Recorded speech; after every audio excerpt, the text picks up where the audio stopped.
Hello dear students.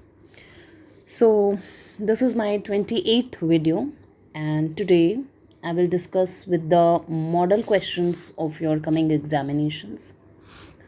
So let's start with the statistical questions, its meaning, scope and importance. First of all, the question comes like this, that what statistics word in German means, that is statistics शब्द की उत्पत्ति German भाषा के किस शब्द से हुई है। इसमें आपको ऑप्शंस दिए जाएंगे बहुत से, जैसे स्टेटस, स्टैटिस्टिका, स्टैटिस्टिक और नन ऑफ दीज। तो इसका आंसर होगा स्टैटिस्टिक। स्टैटिस्टिक जर्मन वर्ड से हमारे स्टैटिस्टिक्स की उत्पत्ति हुई है। सेकंड क्वेश्चन है, सांख्यिकी या स्टैटिस्टिक्स इम्पॉर्टेंट क्यों है। पहला ऑप्शन है प्रोडक्शन कॉस्ट डिक्रीज करता है इसलिए, उत्पादन लागत कम करती है। दूसरा, ईजी टू यूज़ है, आसान है। तीसरा, इनमें से कोई नहीं है। या चौथा, उपयुक्त सभी हैं। तो इसका आंसर होगा, चूँकि statistics is important because production cost decreases. ठीक है, ये होगा इसका सही आंसर। नेक्स्ट क्वेश्चन इज, सांख्यिकी लागू क्या करती है। What does statistic implies. First option है डेटा, दूसरा एग्रीगेट समूह, तीसरा इनकम, चौथा मेथड एंड डेटा। इसका आंसर होगा इट इंक्लूड्स या it implies method and data. So statistics implies method and data. ठीक है। Next question, format of a table is. सारणी के प्रारूप क्या है। फॉर्मेट ऑफ अ टेबल क्या है। इसमें क्वेश्चंस होते हैं, जैसे ऑप्शंस होते हैं इस प्रकार से, संख्या टेबल नंबर, शीर्षक title, head note and last option is all of these. तो आप ऑल ऑफ दीज पे कलर करोगे। ठीक है। नेक्स्ट क्वेश्चन इज, सांख्यिकी किसका ध्यान रखता है। Statistics is the consideration of. पहला ऑप्शन आर्थिक क्रियाओं का, दूसरा रोज के कार्य का, तीसरा दोनों का, चौथा इनमें से कोई नहीं। तो आंसर होगा इसका दोनों का। सांख्यिकी जो है वो इकोनॉमिक एक्टिविटीज, आर्थिक क्रियाओं का और रोज के कार्य का, दोनों का ध्यान रखता है। Next question, where is Indian Statistical Institute located in India. Where is Indian Statistical Institute located. इस तरह से भी क्वेश्चन हो सकता है। Options are Delhi, Chennai, Mumbai and Kolkata. ये 2019 के क्वेश्चन में आया हुआ है। तो so the answer will be Kolkata. Next question, सांख्यिकी कला एवं विज्ञान है, यह किसने कहा है। Statistics is both art and science. Who said this. Options are Tippett, second Bowley, third Fisher and fourth is Edgeworth. ये सब इकोनॉमिस्ट्स के नेम है। So the answer is Tippett. Tippett ने कहा था स्टैटिस्टिक्स या सांख्यिकी कला एवं विज्ञान दोनों हैं। नेक्स्ट, स्टैटिस्टिक्स कौन से लैटिन शब्द से लिया गया है। Statistics is taken from which Latin word. Options are first status, B statistica, C state and fourth is none of these. So the answer will be status. Statistics जो है वो लैटिन के status शब्द से लिया गया है. Next question. Next is world statistics was first used in which year?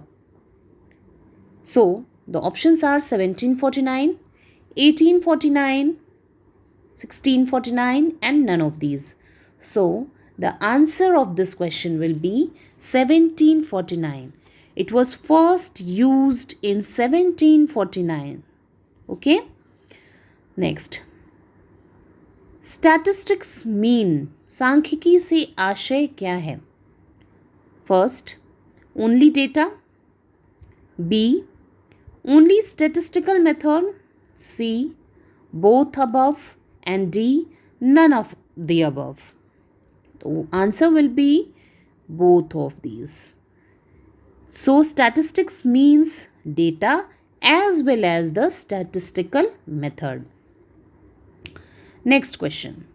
सांख्यिकी के जन्मदाता कौन है? Who is the father of statistics?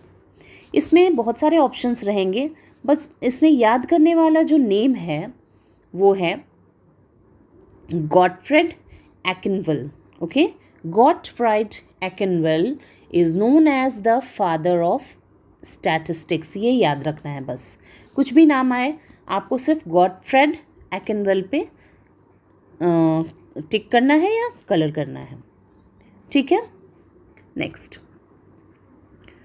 Statistics is the calculation of science. Who said it? सांख्यिकी गणना का विज्ञान है. यह किसका कहा हुआ कथन है? इसमें भी सिर्फ आपने याद रखना है, एक अर्थशास्त्री हैं A.L. बाउले, उनका नेम.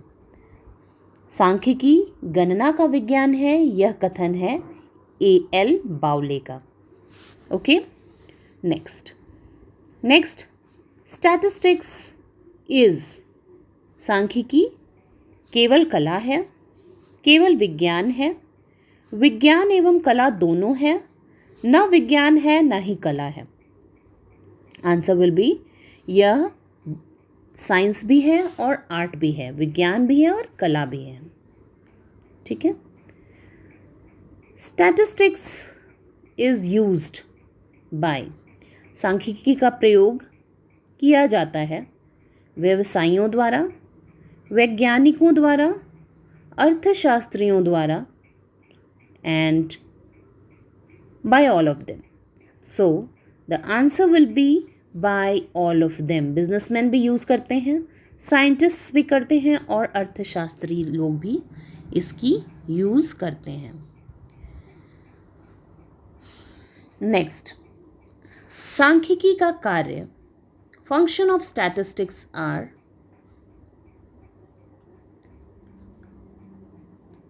Statistics simplifies complexities. जटिलता को सरल बनाती है. दूसरा ऑप्शन है ग्रुप ऑफ स्टैटिस्टिकल फैक्ट्स. समंक तथ्यों के समूह को हम सांख्यिकी का कार्य कहते हैं. तीसरा समंकों में अभिव्यक्ति एक्सप्रेशन फ्रॉम स्टैटिस्टिक्स. चौथा उचित स्तर की परिशुद्धता correct level of precision. So the answer will be the first, that सांख्यिकी का जो कार्य है वो है जटिलता को सरल बनाना. Statistics simplifies complexities. तो इतने सारे हम लोगों ने स्टैटिस्टिक्स से क्वेश्चंस देखे हैं. अभी हम और इस पे चर्चा करेंगे क्वेश्चंस पे.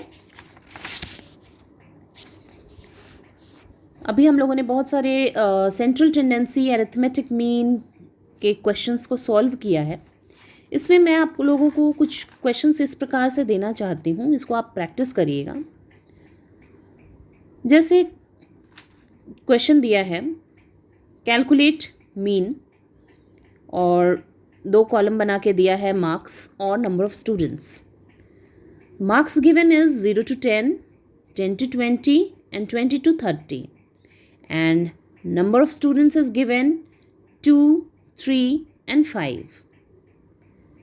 You have to calculate the mean over here. ठीक है, इसी तरह से आपके क्वेश्चंस आएंगे.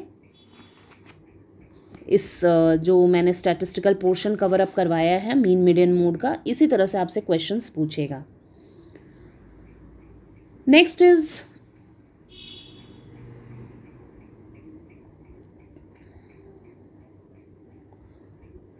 The difference in the lower upper limit of class is known as. ठीक है, किसी वर्ग की उच्च एवं निम्न सीमा के अंतर को हम क्या कहते हैं? ये हम लोगों ने बहुत सारे क्वेश्चन में सॉल्व किया है ना. ऑप्शन है वर्ग अंतराल कहते हैं, क्या क्लास इंटरवल कहते हैं, वर्ग सीमा कहते हैं, क्लास लिमिट कहते हैं, तीसरा है श्रृंखला कहते हैं, सीरीज कहते हैं, चौथा है क्या क्लासिफिकेशन कहते हैं या वर्गीकरण कहते हैं. तो इसे क्या कहेंगे? हम जानते हैं कि जब हम अपर लिमिट और लोअर लिमिट की डिफरेंस को देखते हैं तो हम उसे क्लास इंटरवल कहते हैं. ठीक है, वर्ग अंतराल कहते हैं. इसी प्रकार से आप इन सब क्वेश्चंस पे ध्यान देंगे. नेक्स्ट क्वेश्चन है इसमें जैसे mid point of class limits. Mid points of class limits, वर्ग सीमाओं के मध्य बिंदु को हम क्या कहेंगे? मिड वैल्यू, स्क्वायर, बोथ या नन ऑफ दीज. तो क्या कहेंगे हम इसे? हम इसे कहेंगे मिड वैल्यू. ठीक है, मिड वैल्यू निकालते थे ना, क्लास इंटरवल को डिवाइड करते थे बाय 2 से, तो मिड वैल्यू निकलता था x. This is your mid value. ठीक है, नेक्स्ट अरिथमेटिक मीन इज. ठीक है, समांतर माध्य है. अब बहुत सारे फॉर्मूलाज को दिया गया है यहाँ पे. ठीक है, बहुत सारे फॉर्मूलाज हैं इसमें, लेकिन हमें क्या करना है? हमें याद करना है कि हम मीन का क्या फॉर्मूला यूज़ करते थे. सिग्मा एक्स बाय एन या n square by sigma x plus n या सिग्मा 2 बाई एन. तो answer will be first sigma x by n. तो ये है हमारा मीन निकालने का तरीका.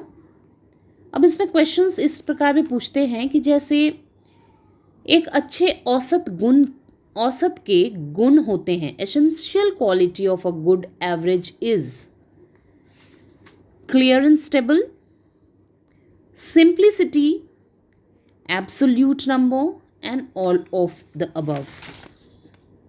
तो इसका आंसर होगा ऑल ऑफ द अबव. एक अच्छे एवरेज का जो गुण होता है वो क्लियर और स्टेबल होना चाहिए, सिंपल होना चाहिए और एब्सोल्यूट नंबर्स के साथ होना चाहिए. तो ये सही है. नेक्स्ट, समांतर माध्य है.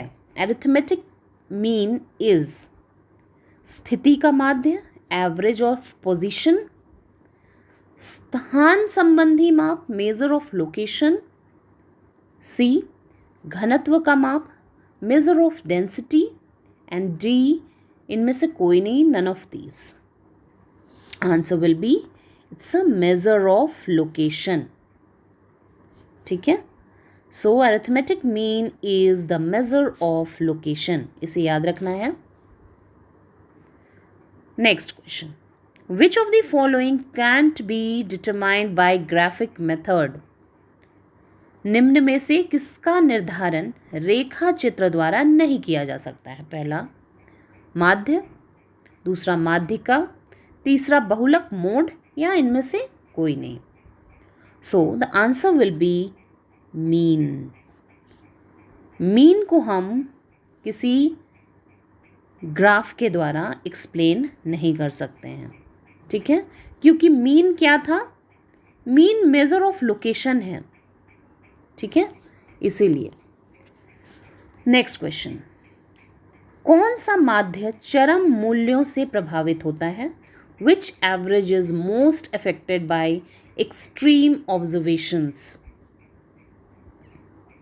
इसमें ऑप्शंस रहेंगे मोड, मीडियन, मीन या नन ऑफ दीज.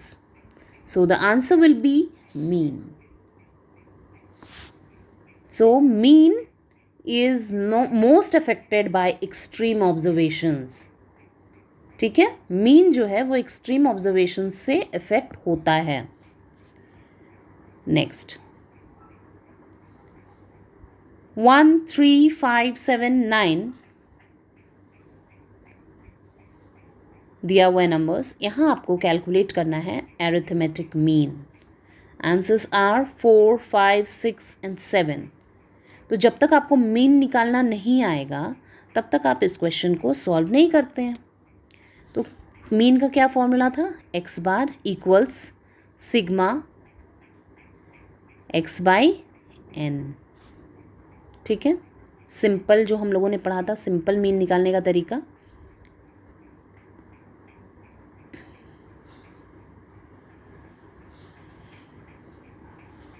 तो कैसे निकलेगा? 1, 3, 5, 7, 9 को हम प्लस कर देंगे और डिवाइड कर देंगे कितने से? 5 से. तो 1, 3, 5, 7, 9 का जोड़ आएगा 25. When it will be divided by 5, you get 5. So answer will be 5. ठीक है, तो आज मैं यहीं पे एंड करती हूँ इस वीडियो को. नेक्स्ट क्लास से हम लोग इसी तरह से मॉडल सैम्पल पेपर्स से कुछ क्वेश्चंस को सॉल्व करेंगे और आप लोग इसको गो थ्रू करेंगे. Thank you.